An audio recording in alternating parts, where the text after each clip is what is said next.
టాలీవుడ్ మొత్తం ఇప్పుడు డీజే టిల్లు జపం చేస్తోంది. కొంతమంది ఏమో టిల్లు 1 బాగుందా, టిల్లు 2 బాగుందా అని మాట్లాడుతున్నారు. మరికొందరేమో టిల్లు 3 ఎప్పుడు రిలీజ్ అని మాట్లాడుతున్నారు. ఇంకొంతమంది ఏమో ఇద్దరు హీరోయిన్స్ లో ఎవరు బాగున్నారు అని మాట్లాడుతున్నారు. అండ్ ఇంకొంతమంది అయితే టిల్లు 3లో హీరోయిన్ ఎవరు అని డిస్కస్ చేస్తున్నారు. ఏది ఏమైనప్పటికీ కూడా టాలీవుడ్ అయితే మాత్రం ఎగ్జాక్ట్ గా డీజే టిల్లు కొల్లగొడుతున్న ట్రేడ్ కలెక్షన్స్ గురించి మాట్లాడుతుంది. బికాస్ సాక్షాత్తు మెగాస్టార్ చిరంజీవే టిల్లు వెరీ నైస్ అని కాంప్లిమెంట్ ఇచ్చేశారు కదా. టాలీవుడ్ లో మరోసారి Tillu talk of the town గా మారాడు. అందరూ టిల్లు గురించే మాట్లాడుకుంటున్నారు. మెగాస్టార్ కూడా టిల్లు సీక్వెల్ చూసి యూనిట్ ను అభినందించారు. టిల్లు సక్సెస్ గురించి, ఈ సినిమా కొల్లగొడుతున్న వసూళ్ల గురించి కాసేపు పక్కన పెడితే, ఇప్పుడు సినిమాపై జరుగుతున్న డిస్కషన్స్ బాక్స్ ఆఫీస్ దగ్గర మరింత మైలేజీని పెంచుతోంది. ముఖ్యంగా ఫస్ట్ పార్ట్ బెటరా, సెకండ్ పార్ట్ బెటరా అనే డిస్కషన్స్ లో ఆడియన్స్ డివైడ్ అయ్యారనే చెప్పాలి. కొందరు ఫస్ట్ పార్ట్ లో టిల్లు పర్ఫార్మెన్స్ బెటర్ అంటుంటే, మరికొందరు సెకండ్ పార్ట్ లో టిల్లు పెర్ఫార్మెన్స్ హైలైట్ అంటున్నారు. మరోవైపు టిల్లు హీరోయిన్స్ గురించి కూడా డిస్కషన్స్ జరుగుతున్నాయి. ఫస్ట్ పార్ట్ లో కనిపించిన నేహా శెట్టి టిల్లుకు బెస్ట్ జోడీ అంటుంటే, సెకండ్ పార్ట్ లో గ్లామర్ క్వీన్ గా వెలిగిన అనుపమ పరమేశ్వరన్ టిల్లు సరసన బెస్ట్ హీరోయిన్ అంటున్నారు. ఏది ఏమైనా టాలీవుడ్ లో బ్రాండ్ టిల్లు బలంగా ఎస్టాబ్లిష్ అయింది. సిద్ధు జొన్నలగడ్డకు కావలసినంత క్రేజ్ తెచ్చిపెడుతోంది. ఒక లైలా మజ్ను, ఒక రోమియో జూలియట్, ఒక టిల్లు రాధిక. ఇది ప్రతిసారి సిద్ధు చెప్పే లెక్క. సీక్వెల్ వచ్చినప్పుడల్లా టిల్లు అలాగే ఉంటాడు, రాధికలు మాత్రం మారుతూ ఉంటారు. సెకండ్ పార్ట్ లో అనుపమ పరమేశ్వరన్ పేరు లిల్లీ అయినప్పటికీ రాధిక పేరుతో పిలుస్తాడు సిద్ధు. పైగా రాధిక ఇన్స్టిట్యూట్ ఆఫ్ టెక్నాలజీలో స్టూడెంట్స్ అంటూ టీస్ చేస్తాడు. ఆల్రెడీ టిల్లు క్యూబ్ అనౌన్స్ చేశాడు సిద్ధు. సెకండ్ పార్ట్ క్లైమాక్స్ లో అది రివీల్ అయ్యింది. త్వరలో అఫీషియల్ వీడియో కూడా రిలీజ్ కానుంది. టిల్లు హీరోయిన్స్ కు మార్కెట్ లో చాలా క్రేజ్ ఉంది. ఫస్ట్ పార్ట్ లో కనిపించిన నేహా శెట్టి, సెకండ్ పార్ట్ లో అనుపమ పరమేశ్వరన్ టిల్లుకు చుక్కలు చూపించారు. ఇప్పుడు థర్డ్ పార్ట్ తెరకెక్కితే టిల్లు హీరోయిన్ గా ఎవరు నటిస్తారు అనేది టిల్లు ఫ్యాన్స్ లో ఎగ్జైట్మెంట్ కలిగిస్తోంది. సెకండ్ పార్ట్ కోసం మడోన్నా, మీనాక్షి చౌదరిలను సంప్రదించారు. ఫైనల్ గా అనుపమ సెట్ లోకి అడుగుపెట్టింది. మరి మూడో భాగంలో టిల్లు హీరోయిన్ గా మారే అవకాశం ఎవరికి దక్కుతుందో చూడాలి. సెకండ్ పార్ట్ లో ఛాన్స్ మిస్ చేసుకున్న మీనాక్షి థర్డ్ పార్ట్ లో ఎంట్రీ ఇస్తుందా చూడాలి.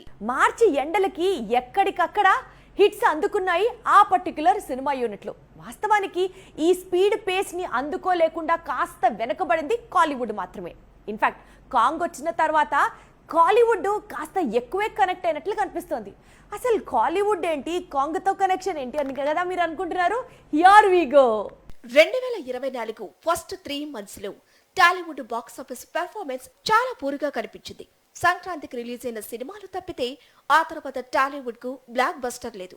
పొంగలకు వచ్చిన హనుమాన్ సంక్రాంతి సీజన్ లో రిలీజ్ అయిన సినిమాల్లో బిగ్గెస్ట్ బ్లాక్ బస్టర్ గా నిలిచింది. ఇక మహేష్ బాబు కొత్త చిత్రం గుంటూరు కారం అంచనాలను అందుకోలేకపోయింది. అయినప్పటికీ పండుగ సీజన్ లో రిలీజ్ కావడంతో వసూళ్లు బాగానే వచ్చాయి. ఓవరాల్ గా యావరేజ్ మూవీగా నిలిచింది. సైంధవ్గా వచ్చి వెంకటేష్ డిసప్పాయింట్ చేశాడు. నా సామిరంగా అంటూ వచ్చిన నాక్ మరోసారి సంక్రాంతి సోగ్గాడిగా నిలిచాడు. ఇది జనవరి రిపోర్ట్. ఇక ఫిబ్రవరిలో యాత్ర 2, ఊరు పేరు భైరవ కోన లాంటి చిత్రాలు రిలీజ్ కాగా యాత్ర 2 సెన్సేషనల్ ఓపెనింగ్స్ అందుకుంది. మార్చిలో వరుణ్ తేజ్ నటించిన భారీ చిత్రం ఆపరేషన్ వాలంటైన్ ఇలా థియేటర్స్ లోకి వచ్చి అలా వెళ్లిపోయింది. గోపీచంద్ కు కంబ్యాక్ మూవీ అవుతుంది అనుకున్న భీమా మాస్ ప్రేక్షకులను కొంతవరకు మెప్పించింది. విశ్వక్సేన్ చేసిన సాహసం గామి మాత్రం ఆడియన్స్ ను ఇంప్రెస్ చేసింది. శ్రీ విష్ణు ఓం భీం బుష్ అంటూ మరోసారి నవ్వులు పంచాడు. మార్చి ఎండుకు వచ్చిన టిల్లు మాత్రం టాలీవుడ్ కు కావాల్సిన ఎంతగానో ఎదురు చూస్తున్న బ్లాక్ బస్టర్ ఇచ్చాడు. Icon star Allu Arjun next project ఏంటి, ఈ విషయం గురించి పూర్తిగా క్లారిటీ వచ్చేసినట్లే కనిపిస్తోంది. ఏప్రిల్ 8న ఆయన బర్త్డే రోజున ఈ ప్రాజెక్ట్ గురించి రివీల్ చేయబోతున్నారు. ఇన్ఫాక్ట్ ఎప్పుడైతే పుష్ప 2 రిలీజ్ అయ్యి థియేటర్స్ లోకి వస్తుందో అప్పటి నుంచి కొత్త సినిమా షూటింగ్ సెట్స్ మీదకి స్టార్ట్ అవ్వబోతోంది అంటూ చెప్పేస్తున్నారు ఇప్పటి నుంచే. అయితే ఈ సినిమాలో లేడీ సూపర్ స్టార్ సమంతా కూడా జత కట్టబోతోందట ఐకాన్ స్టార్ తో పాటు. మరి ఆ డీటెయిల్స్ కి సంబంధించిన స్టోరీ మీకోసం.